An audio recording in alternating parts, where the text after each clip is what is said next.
real work of keeping President Trump's promise to destroy ISIS might fall increasingly on American soldiers. The Washington Post reports this morning the Pentagon wants to use more U.S. ground troops, attack helicopters, and artillery to take on ISIS's capital of Raqqa.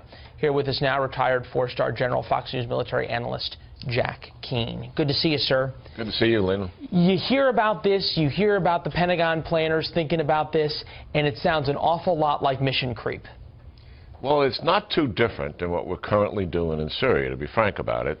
We have South forces there who are working with the Syrian Kurds and the Syrian Arabs. What this option is that bring some Apache helicopters in there, also some artillery, increase the number of strike aircraft and loosen up the rules for them, and also increase the number of special operation forces. In this option, there are no U.S. ground forces. Well, we've heard that, and the president President Obama was talking about no boots on the ground. Well, they're wearing boots, and as we've seen, it can have deadly consequences, even when they're a little bit farther back from the front lines or only being used in special operations raids. Yeah, there's no doubt about that. The other thing is that the Turks have a pretty good option, in my judgment. Their option is an Arab ground coalition force, a U.S. ground force, small, modest, and also Turks. Now, why are they proposing this? Because the other option that we just spoke of... Well, the Turks aren't benevolent in this, let's put it that way. The other option we just spoke of, we're assisting the Syrian Kurds, and the territory we're trying to take over and reclaim is Arab territory. So once we reclaim it, the Arabs who live there are not going to put up with Syrian Kurds controlling their territory. So that is a problem. This other option also is an issue because that introduces U.S. ground forces for the first time in Syria. The thought would be Turks and U.S. would pull out after the territory is reclaimed, and the Syrian Arab coalition would stay on the ground.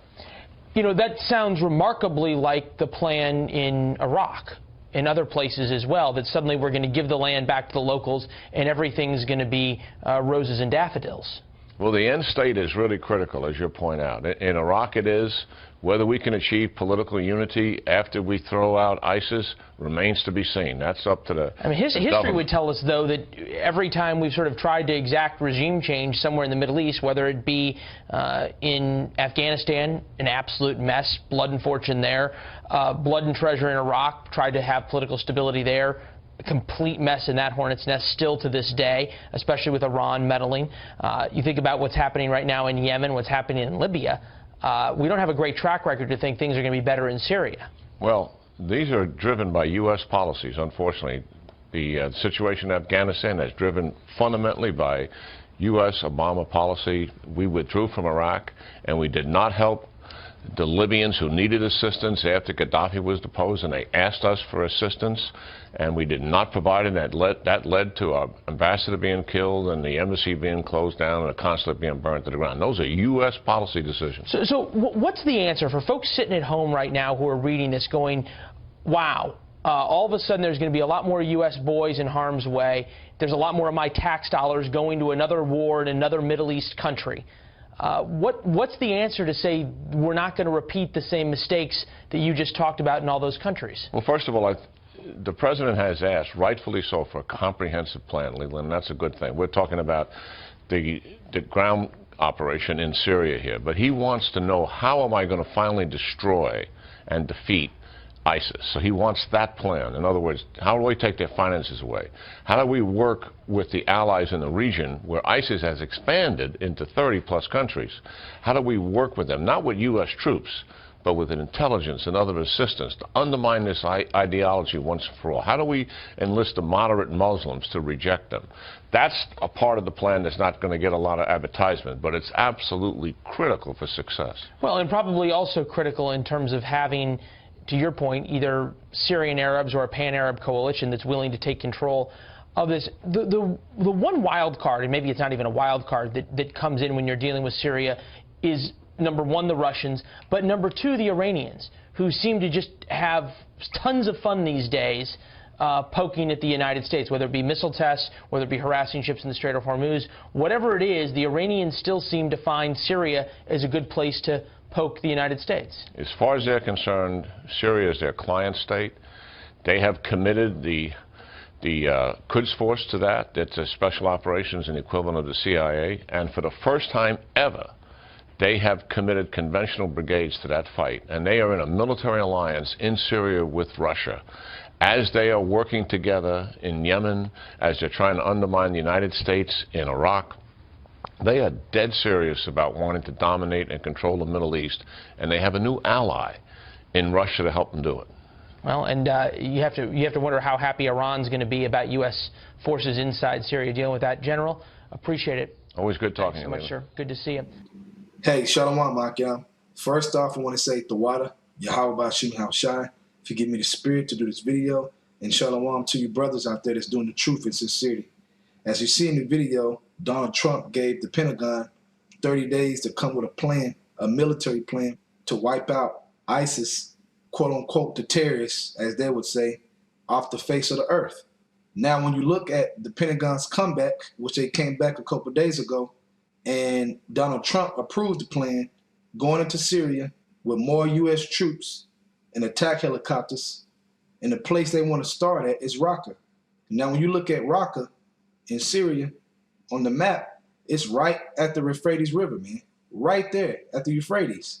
So you think that's a coincidence that they starting right at the Euphrates to do what Donald Trump said, which if you watch a video of mine that I put together of Donald Trump raging World War III over Middle East oil, the whole video he's talking about bombing the shit out of ISIS. Tell me he's just gonna bomb the shit out of it. He's talking about oil, stealing the oil, and bombing the shit out of ISIS, okay? So when he gave the Pentagon 30 days to get this plan together so he can move on it fast and go ahead and start bombing the shit out of ISIS, as he said out of his own mouth, there's no coincidence that he wants to start at Raqqa, which, like I said, if you look on the map, it's right on the Euphrates, man. It's right there. I'm pretty sure as soon as you get out of the water, out of Euphrates, which the water's getting low, and that's prophecy, that you're right in Raqqa, right there. That's what it looks like on the map, which another video I did about a month ago about the Euphrates River drying, I spoke about how Syria is a big hot zone in the Valley of Megiddo, the Middle East, okay? The War of Armageddon. Syria being a big hot zone. Why? When the Lord tells you in Joel about the nations, the heathens coming down to the valley, come on down, say you are strong, all right? Look at Syria right now. Who's in Syria? Russia, China, Iran, Hezbollah from Lebanon, the fake Jews, Saudi Arabia, Jordan troops, NATO, the British. You got all these different countries. You got all these different nations of different troops coming down to Syria, standing their ground to fight, getting in position, getting in more position. Okay, Russia ain't going nowhere. I pay very close attention to Russia and Syria and these different nations going into Syria, and very up on the latest news of what's going on, man. You got to watch these prophecies, okay? And when you read Revelation 16 and 12, I'm going to read it. And the sixth angel poured out his vial upon the great river Euphrates, and the water thereof was dried up, that the way of the kings of the east might be prepared. Now the Most High would not have put that in there if he didn't want you to pay attention to the Euphrates River, okay? He's literally saying pay attention to the Euphrates, man, because a lot of things is going to start sparking around that area. Now we know the whole Middle East is going to spark because you got Donald Trump doing more raids, getting more involved in Yemen. See, before there was feeding the Saudis weapons to go against Yemen. Now Donald Trump just did like 30 missile strikes the other day in Yemen. So it's happening all across the Middle East, but that hot zone making all these different nations come down to meet, to be closer together in a spot. That hot zone is in Syria by the Euphrates River. It's going to get real hot. So pay close attention, all you Akim out there, to the Euphrates River, and pay close attention to Donald Trump's next move concerning Syria. I'm repeat again, Raqqa. As you see, I got it up. It's right there, man. So it's no coincidence that Donald Trump wants to start bombing the shit out of ISIS right at the Euphrates. For one, Russia and Syria already said he wasn't invited. When he came into office, and you can look it up, he tried to play the game of, now I'm going to reverse it, and I'm going to be with you guys, and we're all going to bomb the shit out of ISIS. Russia and Assad from Syria was like, hold up, if you come in with good motives, that's all fine and dandy. And then Russia said, but you got to get clearance from the country. You can't just go in the country because you said you want to. You got to go to them and ask permission. Donald Trump, the United States, NATO, etc., they ain't finna ask no permission, man. They're just gonna do it like they did in Iraq, like they did in Libya, like they've been doing all these different countries, man. They've been invading, destabilizing the government, okay? So what you think's gonna happen, man? What you think's gonna happen when Donald Trump and them go in there and, as he said with his own words, bomb the shit out of ISIS right at the Euphrates River without the country's permission, with Russia all up in there telling them don't come in there, man? So it's getting real, man. It's getting heavy. And like I said, I'm going to read it again, Revelation 16:12, one more time. And the sixth angel poured out his vial upon the great river Euphrates, and the water thereof was dried up, that the way of the kings of the east might be prepared. So it's drying up as we speak. It's been drying up for the past years. So it's getting prepared. That World War III is getting prepared. So in the Valley of Megiddo, in the Middle East, you have hot zones. What I mean by hot zones is going to be certain areas is going to be heavy fighting than other areas. Though it's going to be war all over the Middle East and ultimately all over the world. So that's something to get excited about. You Akim out there that's serious, that's watching these prophecies, continue to watch.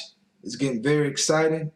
And our kingdom is at hand, man. It's coming. Just hold on to your crown and continue to push, continue to pray. Pray for the other Akim out there, because Satan finna make a strong push to get us off our game and off our spiritual work. All right? With that, I want to say, Tawada Yahweh Shem Shai, forgive me the spirit to do this video. Double honors to the elders of Great Millstone. And shalom to you brothers out there that's doing the truth and sincerity. Shalom.